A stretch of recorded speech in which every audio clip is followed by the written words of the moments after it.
Halo, aku Devita Fitri dari kelas 4 10. Manajemen resiko kredit. Apa aja sih pembahasannya? Ini dia. Pertama, definisi kredit dan resiko kredit.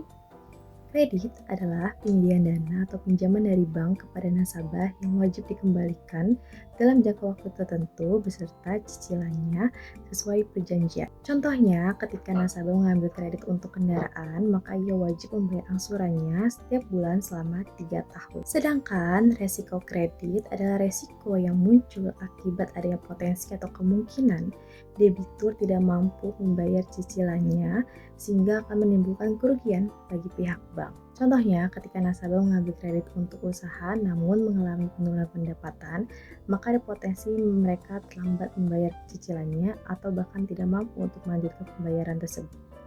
Kedua, fungsi bank dan hubungannya dengan risiko kredit. Bank merupakan the most regulated institution in the world atau institusi yang paling diatur di seluruh dunia. Bank memiliki 3 fungsi utama. Yang pertama itu ada menghimpun dana masyarakat berupa tabungan, giro, dan deposito. Yang kedua itu menyalurkan dana masyarakat berupa pinjaman atau kredit. Dan yang ketiga itu memberikan jasa perbankan seperti transfer atau pembayaran digital lainnya. Hubungannya fungsi bank dengan resiko kredit itu terletak pada fungsi yang kedua itu menyalurkan dana kepada masyarakat berupa pinjaman atau kredit. Namun, risiko ini muncul karena adanya potensi debitur tidak mampu membayar kewajibannya kepada bank. Ketiga, proses penyaluran kredit. Proses penyaluran kredit dimulai ketika masyarakat menabung di bank, kemudian bank menghimpun dana tersebut sebagai sumber dana utama. Kemudian, sekitar 95% dana yang dihimpun berdasarkan ketentuan Bank Indonesia akan disalurkan dalam bentuk pinjaman atau kredit agar perputaran ekonomi tetap berjalan. Penyaluran kredit sendiri akan dibagi menjadi beberapa segmen. Di antaranya ada retail, itu khusus untuk UMKM dan pedagang kecil. Yang kedua ada komersil, itu untuk usaha menengah. Dan yang ketiga ada korporasi, itu untuk perusahaan besar. Sebelum kredit diberikan, bank melakukan analisis calon debitur untuk menilai kemampuan dalam membayar cicilannya. Setelah itu dilakukan akad kredit, pencairan dana, dan pembayaran cicilan. Dan terakhir, resiko kredit itu akan muncul apabila debitur mengalami gagal dalam membayar kewajibannya. Keempat, jenis-jenis kredit.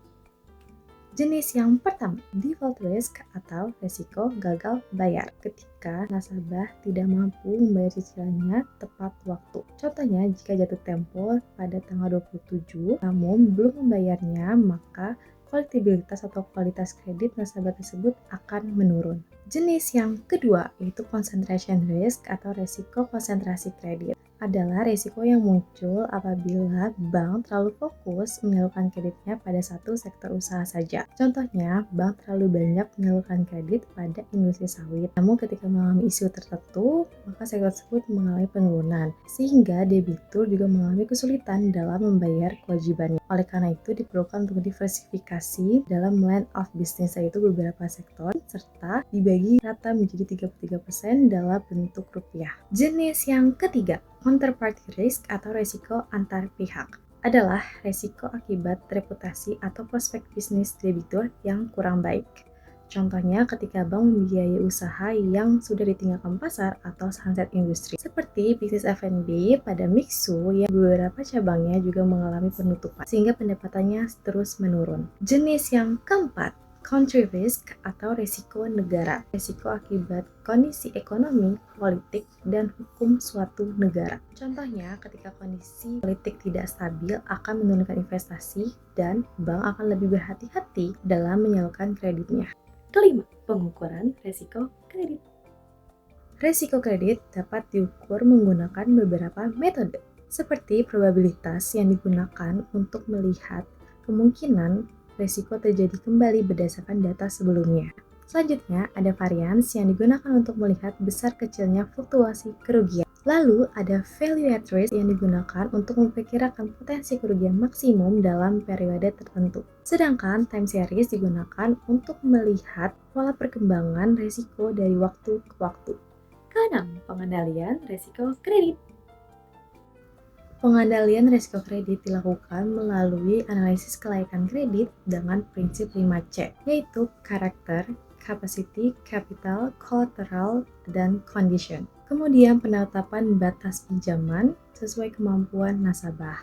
Lalu penggunaan jaminan atau agunan, monitoring pembayaran cicilan, diversifikasi penyaluran kredit ke berbagai sektor usaha, restrukturisasi kredit bagi nasabah yang mengalami kesulitan dalam pembayaran, serta penerapan SOP dan manajemen risiko agar kualitas kredit tetap terjaga. Ketujuh, kesimpulan.